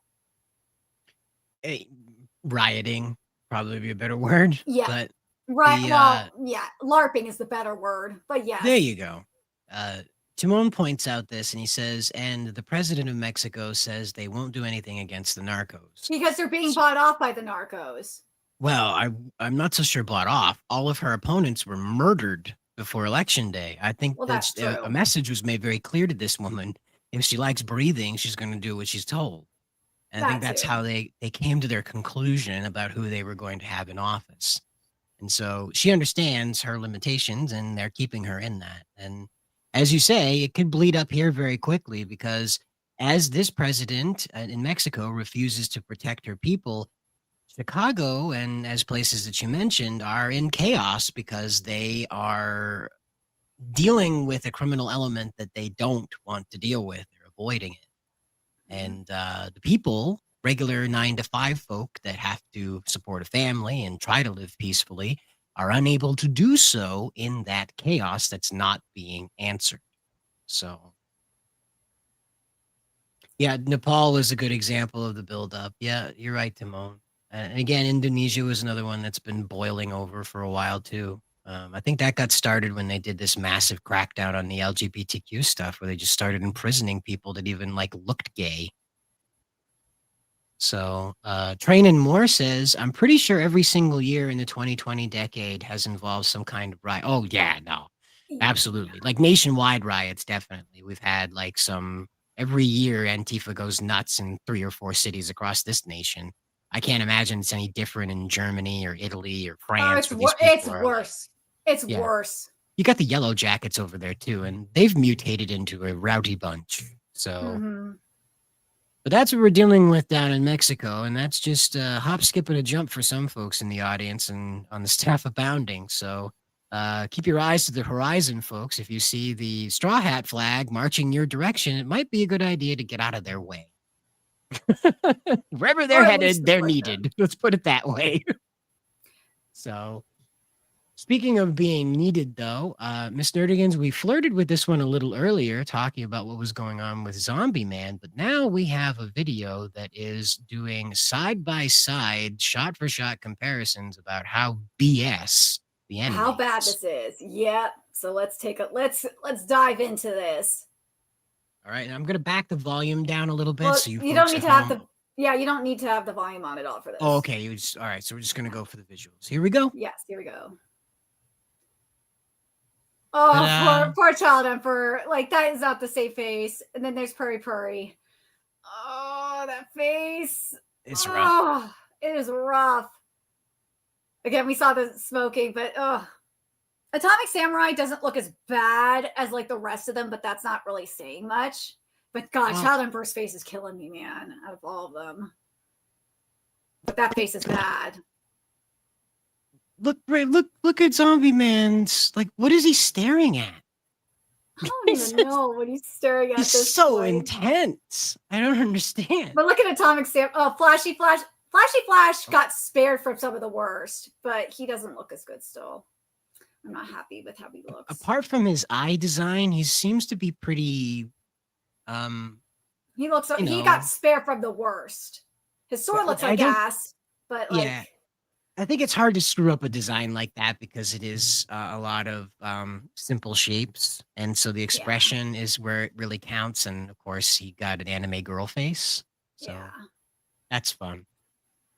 Tatsumaki. Okay, so here's the thing with Tatsumaki. The director is a hentai director, and they did not do her justice in the outfit specifically because that She has outfit is pecs. too tight, and that dress is not doing anything for her. It looks like a sack. Deku has bigger boobs than her. Mm-hmm. So yeah, Wow. yeah. So I understand that they are like trying to flirt around with enhancing the anime. Is that what they think they're doing with this stuff? Is that what they think they're doing? I think that's what they think they're attempting to do. Yes. Wow. Oh, my mask. They ruined your face, bruh. They ruined your face. Well, he That looks like the anime version looks like a Blue Lock character. it does. That is not on my mask in the The face. nose isn't even the same. The cheeks, man. Oh. Weird. Atomic Samurai just does not look like himself at all in the face. It looks so bad. It's not well. When I say flat face, please don't take that as a racial No, thing. I know what you mean, and I'm gonna say this. This is not limited to One Punch Man. I've seen this a lot in other anime adaptations. It is the weirdest thing. And I will say this: I am glad people are starting to realize that that more manga to anime adaptations are suffering from this too, where the manga looks more animated than the anime. Because I was getting a lot of crap for criticizing criticizing anime as much as I was, or much as I am, because I still am doing it. So, She hasn't retired yet, folks. no, Yeah, this is that's. it is. I mean, nasty. I understand. Like I said earlier, you know, the animation house is going to do different things, but Those eyebrows, man. Oh, this is a little too eyebrows. different. It's a little too different. Oh, my poor on my mask. You look so bad. Yeah, if you dyed his hair black, he's Mashal. He's Mash. Oh, he's Mash. Oh my god, he If totally you dyed is. his hair black, he's Mash. But that hairline is just it's non-existent. It's really weird. He's got like an emo hairstyle in the manga, and then in the anime, he's just Mash. Yeah. But look, he's not even in the right spot. I see what they're doing here. They're flattening the scene so they don't have to work hard with determining the, like the cinematic angles within the anime. They're flattening the scene so that the characters are just sort of at a partial angle, but not enough to have to work out the dimensions of their face being too turned, or the camera being a low angle like you have on the manga page there. They're trying to work smart, not hard, and it's just hurting everything. Yep, that's what's really going on. Is Cider streaming from the Great Beyond? Well, this is Miss Nerdigan's show, and so I am just riding along to offer commentary on this bizarre, chaotic mess. The Great Beyond being Kiwi Farms? No. I hope I don't die and go to Kiwi Farms. Good God. God. No, Cider is destined for 4chan if he dies. Yeah, oh boy, even better. I would spend my life burning in pole. Oh God, no! No, if you just asked me for really quick here, this looks like that cyberpunk anime that Netflix put out a couple years ago. Oh my God, no, don't do cyberpunk edge runners like that. Like, that's insulting to Trigger. Don't insult Trigger like that. Maybe it's the color palette with the greens. It's probably the color yellow. palette that is making you think like that, because that is an insult to Trigger if you say that this is cyberpunk. Are his eyes supposed to be green? It's the filter that's causing that, because his eyes are supposed to be blue. But God, I think that's face. Also, yeah. He's got he's eating something. It's just mash. It's just mash. He's eating a cream pie. No, it looks like he smelled something nasty. Oh, yeah. One Punch Man took his shoes off. Oh, God. And then we saw that earlier. Oh, God. Zombie Man and Blade Runner. I mean, come on. Well, you can do that for us, can't you? Zombie Man solving a bunch of... It's for kids, Blade Runner, because you can't have a cigarette. That's true. Oh, Purry. Oh, they took away your swagger. Took away his aura. Can't have that no more. Also, doesn't his head look a little short? No, they changed the camera angle to flatten it. That's the thing. They flattened him out so much in the scene, because with the close-up scene, his head looks so much shorter. Because in the close-up scene, his head's tilted forward and down. In the flattened scene, his jaws, his nose is his brow is tilted. His whole head isn't down. And that's why his head looks shorter. And they rounded his jawline so it blends into his neck more. Hey, Kitty, don't do that. God. Yeah. I'm not an artist. I just look at this stuff a lot. The rounding of neither am I. So I look at it a lot too. So I know. I understand. But the rounding of the jawlines and stuff like that, that's not that's typical DC stuff, but that's also something we see a lot in modern anime as well. I don't like it either. It drives me nuts. But oh God, I hate this so much, what they did with that. Oh God. They flattened the shot. In order to make it easier to draw, they flattened the shot. It's a slightly low camera angle, but it's not a low angle. And also, they made his neck shorter. Again, I think that's to do with the perspective, because the camera is sort of in the manga panel. The camera is right, it's a little bit in front lower, of his sternum. Yeah, and this one's like a person looking at him. Is the anime's perspective. Yeah, and it makes it less intimidating too. Right. He just kind of looks like a dude who's sneezed too hard. That's kind of what it looks like. He held a sneeze in. God. It looks so bad. Rough. Oh, poor Flashy Flash. At least you got your aura, bro. I will give you that, but I really I wish. again, it seems to be like where Madhouse wanted to really do that cross-hatching situation to drive home, like, the intensity of the characters', presentation. Yeah. It seems like, we're not getting that with with this. They're just sort of like, "I saw this in an anime once, and it looked cool." Yeah, JC staff is just doing JC staff things. Nah, it just is I meh. wouldn't say that's just bad, it's It's just just kind of unfinished. yeah. Oh, Yeah, and King. again, Oh, they King, you look so bad. They didn't so, show the full shot, but like they'll hopefully they do in the anime has the full shot. I guess they didn't show it, but like in the anime, like King's outfit, it doesn't have you don't have the pattern at all. mm, It's just a blank shirt for the the overshirt. obviously, they don't wanna draw that because it's annoying. It's like Cell doesn't come back in Dragon Ball because it's annoying to draw his spots.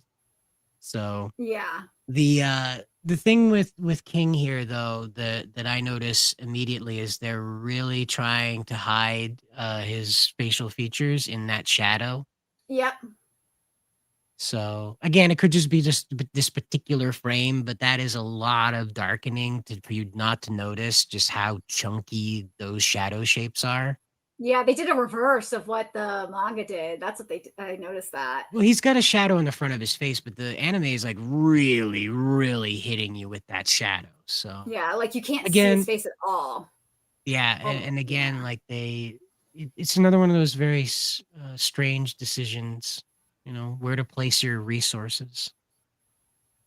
This isn't so bad. It just No. they just kind of, I don't know, they didn't exaggerate the sweating enough, it seems to be the case. You can lose the sweating, so it just kinda looks like he's eating again. Yeah. This could be a lot worse. Now his I wish face is completely different shaped from earlier.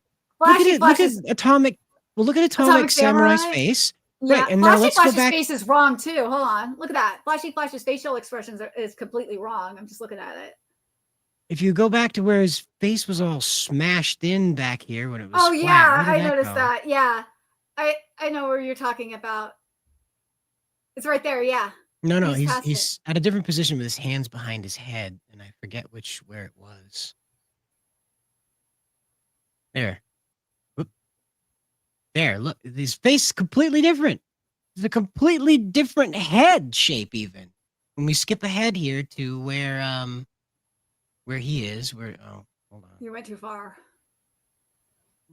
Not But there's far the enough apparently. no, you went too far. I think it was right there.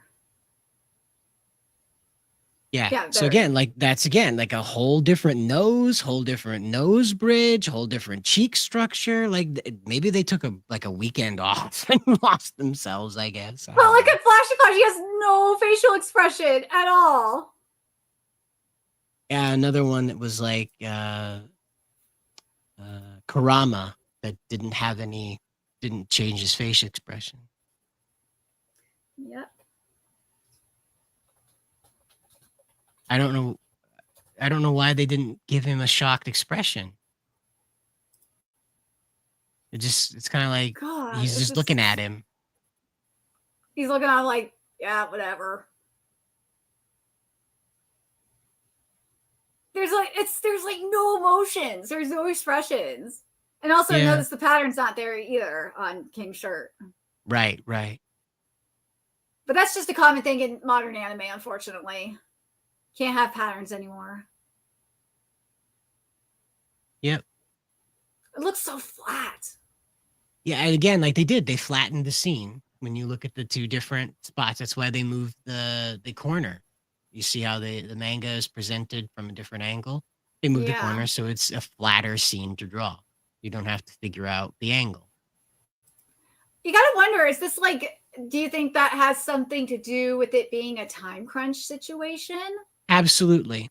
Like these scenes right here where you have a tilt shot, you just draw them on a regular plain field and then tilt the shot when you commit it to the film. So that's not hard to do. That's why they're able to do this kind of stuff. Because it's just drawing it on a regular plain field and then whoop, you turn it in the digital animation studio, and whoop, you're Yeah. good to go. She's all fixed there. But like these scenes are flat and at a wider angle for a reason because they're quicker to draw. It is And you easier to notice figure no out the musculature perspective. either.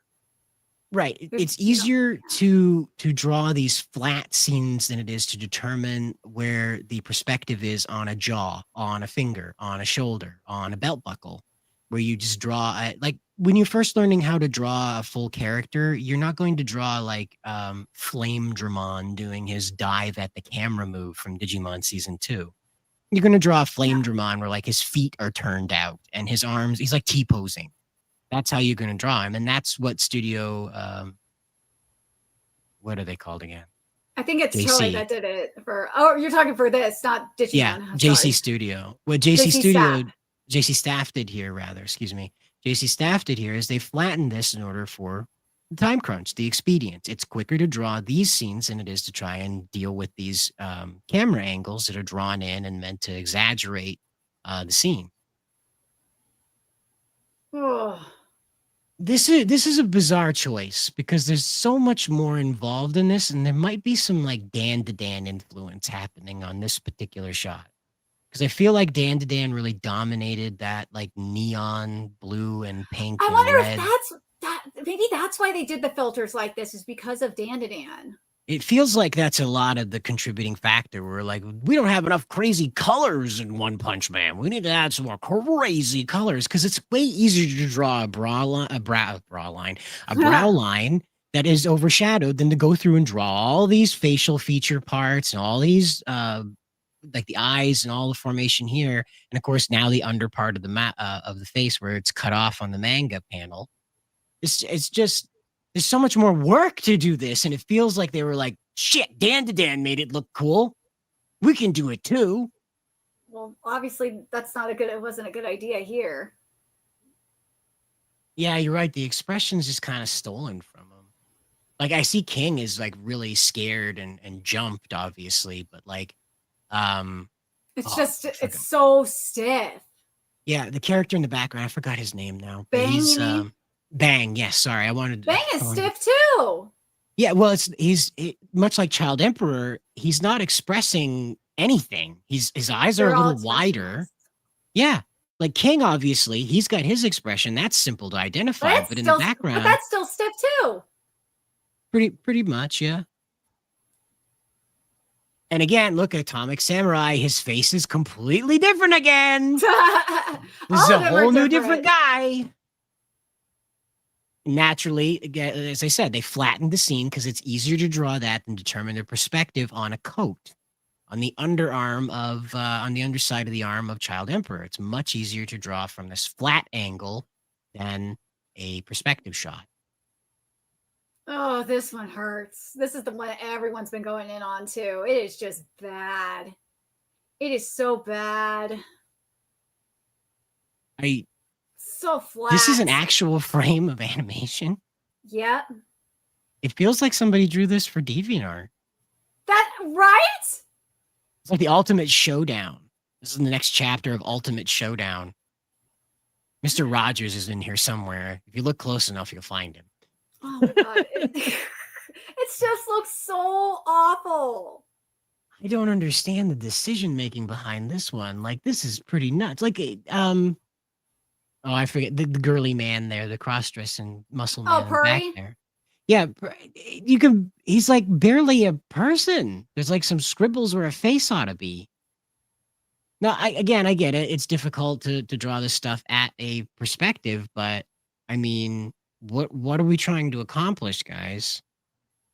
You know, Naruto had some of this too, but this is really, really, really absent of shading. Like you see the shadows, right? The shading though is like cookie cutter shading, like they don't blend. It was like it's not I don't know why I had a tank go by. It was weird, but I don't know what that was, but it was very loud. You remember the joke with Dragon Ball episodes is find the shadow? You remember that? Yes. This is the opposite of that. It's find the gradient. Find the gradient.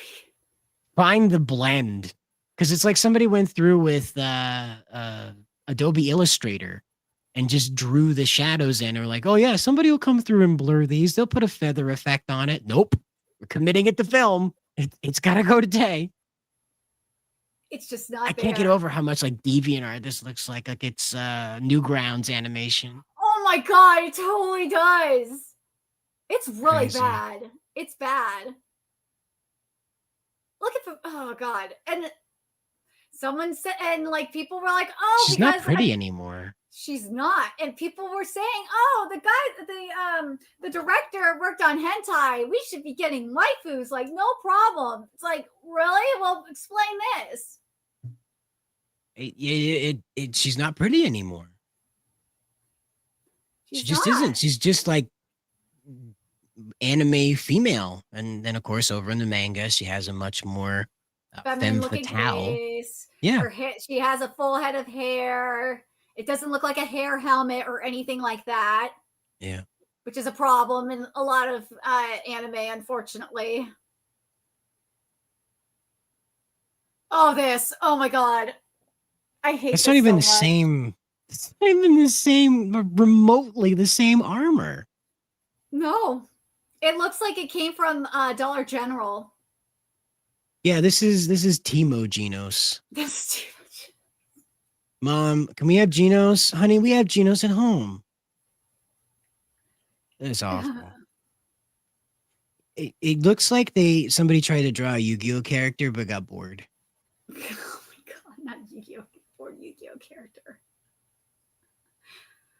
Oh yeah. Oh god. Oh my god. I hate it so much. And they flattened it out again. They even lifted his chin. You got a chin lift and it just did not work. Well, no, what I mean is like from the camera angle, they not only did they bring the camera down because it's at a high angle on him in the manga, they brought the camera down and then they also picked his chin up because he has his chin tilted down on top of the camera angle being high in the manga. They also like picked his head up. So he's like no longer like tilting his brow, looking through his brow at you. He's looking straight on at you. It's not intimidating anymore. It's just a guy in No. red light. He's It's just not like guy looking scary. like he I doesn't need look the key to intimidating the at all. bathroom. No. And like you don't even have Caseno in the page anymore either. Like if you could have still had that red lighting and had Caseno in that background too, and if you're a webcomic reader, you know exactly what I'm thinking as well, because it would have been like really epic foreshadowing. But But you don't even have to no. draw him in. Draw him in. Just put his eyes and nose and his hairline. That's all you need to Yeah, do. exactly. Like And they give wouldn't us even do some that. or hell, you could have just had like, yeah, but you're saying the eyes, Caseno's eyes, hell, just have that in the background. Sure. And his hairline, just give us that. Like, give us the foreshadowing that we're getting, sinister foreshadowing that is He looks gonna like come in the back. That's gonna be adapted later on. That would have been bomb. Ultra Instinct Seta Kaibo. Oh my Kaiba. god, Ultra Instinct Setokaiba. That's what he looks like. He looks like Ultra Instinct Seto Kaiba. Oh my Like, god, Yugi, we're going to settle this now. if Jonas' eyes were glowing, then I would totally believe you on that. That's crazy. That scene was totally cut. Like, I'm dead serious. What the fuck am I looking at? This like, wasn't even. There's like shit. Who cares about them walking up the steps? Yeah, we're just gonna we could just have the voice actors talk to each other while we show them a static image of an apartment building. They did. I was like, what That's the hell awful. are you doing? What's the point? Just cut the scene out completely. Don't even bother. There's not even anything important said here that can't be said in the next scene. Annoying. These people, I swear. Yeah, and they flattened him out again. Like his body posture's been flattened out. He's been straightened out, so you don't have to worry about where that shoulder's going. It looks like his armor is made out of foam. You know, like the crafting foam that you see cosplayers use, or that cosplay cardboard. Genos. Yes, cosplay. Dude, I've seen cosplayers with better armor than this. Smarter, but I just. Oh my god! Like, okay, so I understand that they I'm sorry. I'm still noticing things. I Uh, know. You're like looking and you're like, dude, like bangs in the wrong spot. Um, Genos is just like looking so stoic, more stoic than usual. It's again, just no emotion. JC Staff is just incapable of doing like, especially this production team. Why in the world would you have a rookie direct or a director that was only that only did hentai do this? And they flattened out Genos's head turn. He's more in the manga. His head is more toward Bang. In the anime, it's more toward us in order to make it easier to draw, so you don't have to figure out the angle of attack on his nose around his cheek. Rather, his cheek is flat to us now, as opposed in the manga, we are looking over his cheek toward Bang. Mariah, I That am so this is sorry. like you can just trace the manga pages, guys. What are we doing? Like They Fubuki flattened has it like out no again. emotion. Well, he's Genos, and he's not really, But look at but Fubuki too. Like yeah, Fubuki's like, she's like, instead of she doesn't have they any soul in her. they turned her jaw into an Indian arrowhead. It's like a shovel. You could dig a trench with Dude, that jaw. I'm telling you, this is not like this is a regular occurrence in modern anime right now. I've seen this kind of thing happen a lot where they take out like characters that have like a rounder cheek, Mm. they get rid of the rounder cheek and they make their faces look a lot more narrow. It's very frustrating to see I think it. it's because it's quicker to draw. Because like That's what I think too. if you look at how that's done, that's four pen strokes, and you have her face before you have to draw her eyes and her hair. That's Mm-hmm. four pen strokes to get her jawline through. Yeah. This is a science. They really worked out how this is done. This is like when you Corporatization of find, anime, man. yeah, this is like how you find out Waffle House takes your order. There's all these different things they do. Oh Wow. god, I hate this filter. I hate this filter so The Dan Dan much. Dan filter? This this color palette, like this color palette works for certain things, but like not on King. I hate this color palette. Mm, absolutely lost it. Again, like Dan Dan Dan did it. We could do it too. I hate how Fubuki looks here. She doesn't look as cool. She Yeah, looks she's lost her so femme fatale energy, and they widened her out too. yeah, she looks a lot more masculine and she doesn't look as like I don't know. She doesn't look as bad. She looks way too serious. There's the wording I was looking for. She looks way too serious. Ugh. Again, so what am I? Why are they going through all of this to draw all this extra stuff? The That's what decision I don't making know. is so bizarre. This happens in other anime too. Like they just, and it frustrates the hell out of me. Where it's like, dude, the mangaka gives you like this opportunity. You don't have to draw like this, the typical background, like the scene that you're in. You could just like have a blank background and just get all creative with it. And you don't, and the anime studios don't do it. They just, or they overcomplicate things, and it drives me nuts. So stop overcomplicating things when you don't have to. It's really And annoying. the lighting is stupid on this because it looks like Oh, he I has hate red that lighting. highlights. Yeah, it Oh, I looks like he hate has this red lighting. highlights. Yeah, Oh god, I hate it. I hate it. stupid. This is so stiff. This is so goddamn stiff. Oh, that lighting is so bad. They What the used it to hell is hide the this details of the lighting? tunnel. Duh, that lighting is ass. That Yeah. is ass. And I Like, think that is a photograph of water. oh my god, That's it's PNG, man. Yeah, I think that that's a PNG of water because I don't know much animation that behaves like that. Yeah, they probably cut. Dude, that Could be shit that. CGI. Oh my god, I wouldn't be surprised if that. No, I wouldn't be surprised if that was a PNG. I would not be Yeah. surprised. Well, it is JC stuff. It is. Oh my gosh. The famous Japanese railroad tracks with a fence. Um, I don't. Yeah, they flattened the scene out again. That's what they Yeah. did. Jeez. Oh my god. Is he Seriously. laying on the ground? No. He looks like he's laying on the ground. I was But like, he's not what? supposed to be. He looks like he fell over and they're all laughing at him. Like he's a giant ghoul man and he has fallen over and they're like, haha, asshole, you fell over.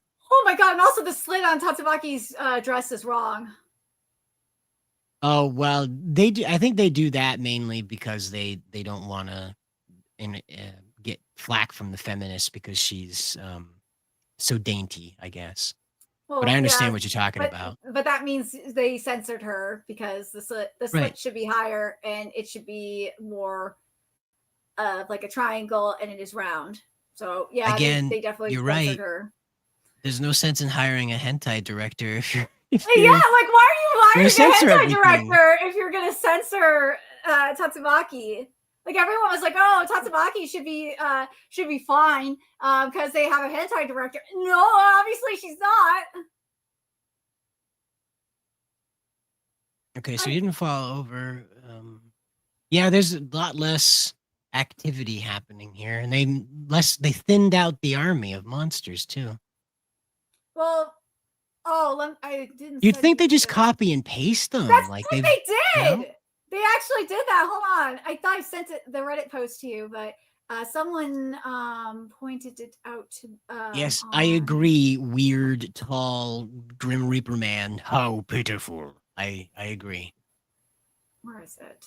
I swear I sent it to Spencer. Oh, I know where it is. Hold on. I have to find it. Where? Damn it. Where did you go?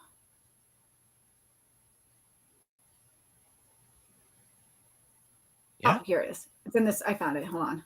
I just have to send it to you real quick. Sure. Oh, yeah. And I got the IMDb rating too. The IMDb rating might have gone down, but the last I checked, it was like at 3.4. Oh.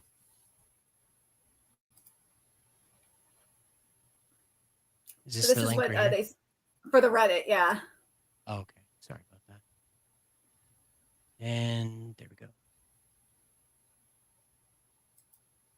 Oh yeah. Oh yeah. They just swapped the color palette a little bit. Huh. Yeah. See, they copy and pasted it. Interesting. So I guess that's JC Staff's solution now is that if you can't fake it, right? If you can't make it awful, you just copy and paste it until it's awful. Until it's awful. I could understand copy and pasting like detailed monster designs to make it look more like well done, you know? Sort of like how they copy and paste. To make the scene more fuller. Like I can understand that to make it look like like they did with the Persians in 300 and all that. Yeah, like I can understand that, but like this though, like this doesn't do anything for you.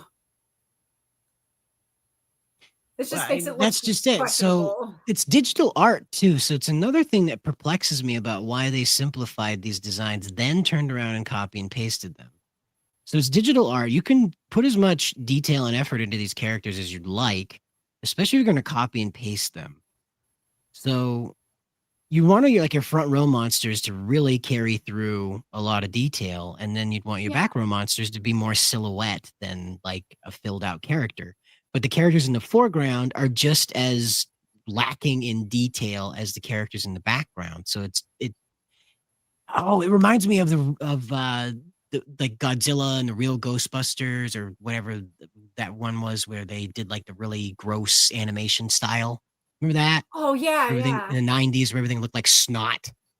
That's what this reminds me of. Is like the real the Ghostbusters cartoon where like they had the paralyzed guy. You know, like like the Next Generation or something like that. It really reminds me of that opening sequence where like the ghosts are melting and there's like evil warped monster things rising up out of the New York subway. This could be a scene from that opening and I wouldn't know the difference. The aspect ratio would be the only thing that would get me, you know? But Yeah, that is really, really rough, you know? Um, It's just bad. we are, Oh, the One Punch Man's latest episode now dropped to 3.3 on IMDb. That's just getting hmm, lower and lower. wow. Well, again, I'm not surprised. I did It's wanna, crazy. before we left today, and this is not part of your selection, but I do Mm-hmm. wanna bring this up. Miyamoto posted images from the live action Legend of Zelda movie, and they are gorgeous. Everything looks exactly as I would have asked it to look if I, you know, even he looks more like Link than he did when they first showed him off. Like that's nuts, you know? It looks like they're going for Breath of the Wild, Zelda, Yeah, or that seems that seems to be like the best one recently. A lot of people really liked Breath of the Wild, and that seems to be the most either iconic one right either now. that or Skyward. So I was thinking Skyward Sword or Breath of the Wild. Could be both. It's gonna be one of Miyamoto's those directly two. involved, so he may have done a bit of a melting pot with those two stories. Yeah, that's what I was thinking. Because like looking at the Zelda's outfit specifically, and I'm like thinking, wait a minute. She also wore something like that in Skyward Sword too. So it's like, yeah, it could be like a combo of those of Skyward Sword and Breath of the Wild. Now I have my fingers crossed that Nintendo gets a little silly and decides to put together an animated adventure about Little Link. You remember Little Link and Yes. especially the one where there's three links. I forget what that one's called, but where there's three links and they're like red, green, they're like Huey, Dewey, and Oh, are Louie. you talking about Four Swords Yeah, yeah, from the GameCube? uh, I love that game. That game was fun. yeah, exactly. That would be a really, really cute animated series to have like the three links that are just fighting among each other, you know, trying to get to It Zelda was four first. links, but yeah. Four of them, sorry. I get the four of them together and they're going through this whole adventure and they have to work together to get to Zelda, but then they're fighting amongst each other over who's going to be your boyfriend, you know? I still want Link in this movie just for my own amusement to say, well, excuse me, princess from the cartoon. I just need that in my life. Oh yeah, and somebody has to say dinner time. Or it's smooching time. Yep. Yep, there's that too. I don't know about smooching, but I hope they ride on a boat that talks to them because that Oh was my god, really yes, that was so fun. That cartoon is such a trip. It's on Tubi, I believe. oh oh boy. If you've not watched the Legend of Zelda cartoon, go do it. Like, get high and go watch it. It is such a trip. It is Uh, so dumb. It is bad. It's so dumb. It's so bad that it's good. It's one of those we things. we do want to stress that if you're not someone who regularly uses marijuana, that maybe that might not be a great idea to No, try your first time. no, no, no, Might no, want to no, put no. the might want to get used to things before you try doing that if that's your first experience. Oh, Um, also this dropped while we were live. That a new trailer for the that time I got reincarnated as a slime movie dropped. Um, the movie is called That Time I Got Reincarnated as a Slime, The Tears of the Blue Sea arc. The main trailer dropped and it is coming out in Japan on February 27th, 2026. And more than likely, it will come out here in the US. Unfortunately, I don't know how well it's going to get treated. It's probably not going to get like the same treatment as like Demon Slayer or Chainsaw Man. I would like to hope that it would get the same treatment because Tensei, I call it by the Japanese name. Tensei Shitara Slime Ken does actually have a pretty decent size fan base, so I'd like to see it get a similar treatment, but I can only dream. I can only hmm. dream that it would. But anyways, if you've not read the light novels or I've covered the manga adaptation for a really long time. It's a really good series. It's a fun fantasy isekai I don't about know much about it.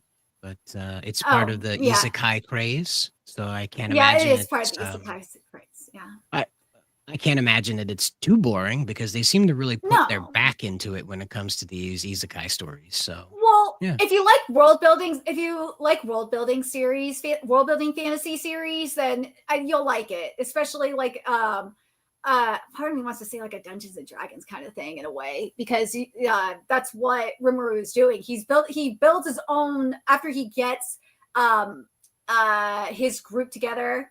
He's building a kingdom of monsters, just for monsters. So like he has orcs, he has Veldora, obviously, who's a dragon. And he does have a harem. Yes, there is a harem. It's an isekai. And How do he's a you not guy. have a Of harem course, in he does have a isekai? harem. But he's not as like it's not one of those things where he's hooking up with everybody. No. He's not. He's more focused on like on building his nation of monsters than anything else. So Well, wouldn't that mean he has to hook up? Or is he well, building it another way?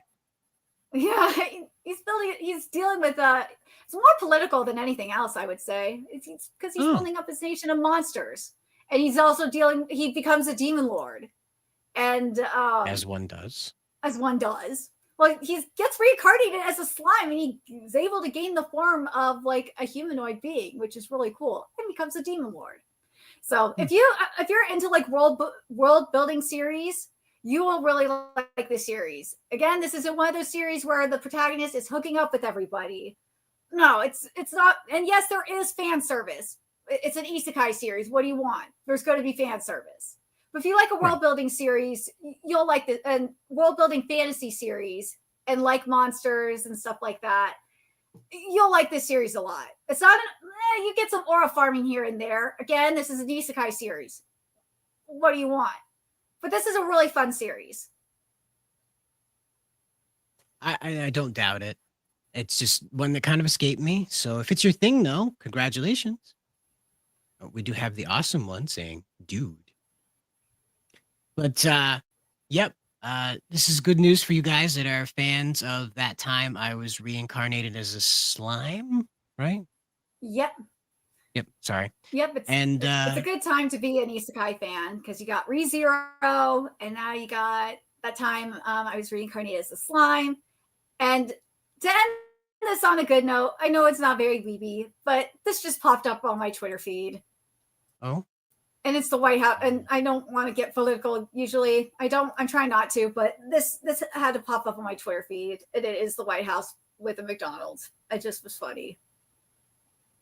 oh, he speaks at the McDonald's summit, so they have AI'd a McDonald's McDonald's. I arch on just thought top I of was just like it was like the most random thing that came up on my Twitter feed. So there's him. that. Thanks, What Grok. a time to be Really alive, appreciate it. right? I can't wait Oh, to. you know what we should end this with? Because we're talking about Grok, is with the cat girl that Elon posted I that has pissed have off no many idea. Of people. Did you not see it? course not. You didn't see the cat girl that Elon posted? Why would I? Oh, I'm let me not. see if I I can don't. find her. I'm not an Elon hunter. But I'm I not. will It try to popped up on find my the feed. cat Let girl. me see if I can find her. She should be. God damn it, Did he Elon! retweet it or did he post it? I think he posted it. I'm trying to find it. No. Okay. I'm scrolling through his thing right now, and I don't I see a am cat. too. There's a cat, but I don't see a cat girl. He's carrying a fat cat. Where is? No, that's not it. No. He's. It was. It was a. Where is it? Well, we'll just share the screen while we're hunting. Take a look. And Let's see all if I the can find fancy it. stuff that Elon Musk is posting that's not a cat girl. Where Oh, is that? is epic. Oh, there's one. There's a new one that he just retweeted of that's not the one I was looking for. But hold on a second. Maybe it is. That's the one that he replied. They replied to it. No, that's not it. Damn it! Where is We're it? back to the 15th. Where the hell is it? Oh, here it is. I found it. There's the cat girl. I found it. I'll send it to you. Found Just a it. moment here. Took a second. Here it is. Okay. Should have bookmarked it. You regret that. So there you go. There's DJ. Apparently, there's certain people that think that this is porn and that this is pedo shit that Elon is posting, which it's obviously not. Unfortunately, this is something that we're going to have to deal with as anime fans. Is these psychos that believe that everything is pedo shit. Anything animated is pedo shit. It's really annoying, but I'm just entirely confused how they got there. Like that's what I want to know too. This just looks like a college girl. Like if you told Exactly. me that she's in college for, to be a vet tech, and this is just, her costume that she wears when she DJs on the weekends, I'd believe that. In no way does this look like a 12-year-old. Like, what 12-year-old is dressing like this to begin with? And also, like, what 12-year-old is that built? So I don't understand where this, like, are they insinuating she's 16 maybe? Is that what they're kind of getting No, at? Is like that? someone said that she looks 12. I'm dead serious. I don't know on what part of Earth 12-year-olds look like that, but I'm going to stay away because there's something definitely in the water. Certain people like our former coworker like to say that anime girls like her just standing around doing nothing in skimpy clothing is considered porn, and that it needs to be banned off of Twitter, or some cases just banned in general. These people are delusional as hell. We have to deal with this, unfortunately, and we need to keep fighting against it. Yeah, Elon is climate change. Yeah, Elon is climate change. I don't. It's an ongoing conversation because we have people who want to take a political advantage of the moment where people are being exposed to anime more than they ever have been before. And some people don't like what they see because, of course, many different types of anime exist in Japan, both for adults and for children, and a lot of it looks a lot alike. And then all of a sudden, somebody's dick gets chopped off and turned into a sword. And so people tend to be jarred by that when they're expecting, Pikachu to show up and say, Pika Pika, and that didn't happen. So guys like that you were describing go around and they try to work off of that shock and tell people like, oh no, the Japanese are completely corrupt and they do all these horrible, evil things. And then you have the people like the Australian collective shout Karens that say basically anyone that is short and has a flat chest is a child. Awesome One says those who despise are probably the ones consuming it most. I don't know if that's the case, but I think people believe a good chunk of it the time it is. It's usually projecting. Well, that's what I'm trying to say is that like it's a lot of to do with the hatred that people assign to other people, as they say, within me exists this thing I don't like. So within you, it must also exist. Yeah. And this thinking that's what they see here is they see this is a sexy cat girl, not a real human girl. This violates my sense of what I am comfortable with being attracted to. And so I must purge it from the world because if I feel this way, millions of others feel this way and they are not as smart as I. So I must teach the world that anime girls are going to make your dick floppy. It's amazing. He says, Awesome One 42 says, I was at Starbucks and a car was covered in anime stickers. I couldn't discern who owned the car. My weeb senses are off. Probably the guy wearing the Ahiago jacket, be like, it's that car, Remember that? That was a weird time in fashion. Oh, God, yes. Hasming anime girls on their jackets. I'm sure our anti-porn friends were very happy to find that waiting in line at the post office. Well, they'd probably be telling them to repent. I don't think they're that brave. You know, Some of they're them probably not are that burning brave. their victims to death now, are they? They're They not out what? there burning the linens that period blood has touched, now are they? They probably wish they could. I don't think so, because that's all that weird, icky girl stuff. You know, for two married men, they're pretty grossed out, but it is what it is, right? We could sit here and gab about our enemies until the until the heat death of the universe, I'm sure. But That's so Miss true. Nerdigans, when we conclude the weekly Weeb News, the very first episode, where do we find you in the world? You can find me on Nerdigans Inc. on YouTube, where we cover anime and manga every day.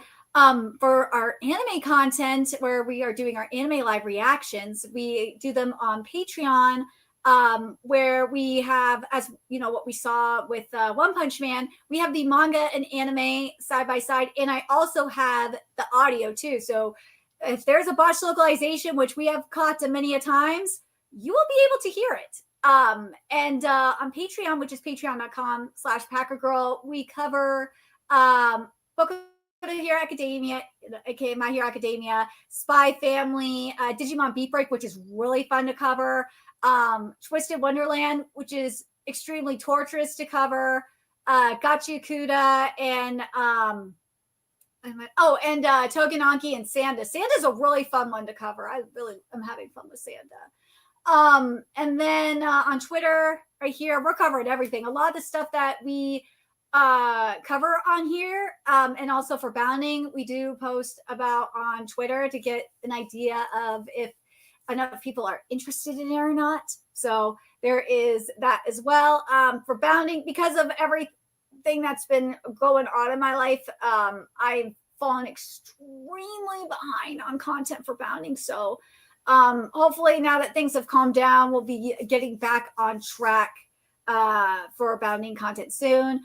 We'll definitely be here next week with some more juicy stuff. I did not expect that network to be as crazy as it was, and I'm hoping Cider's going to cut that out and like really do a really cool separate video segment for it, and like put some bells and whistles up in there, because more people need to see that, because that was a rabbit hole I did not expect us to go down.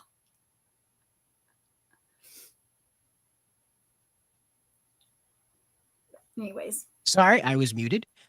This was the weekly Weeb News #1, and we will definitely continue covering the collapse of that network, which is well overdue. But as always, guys, we wish you the best of luck out there, and good luck with Elon Musk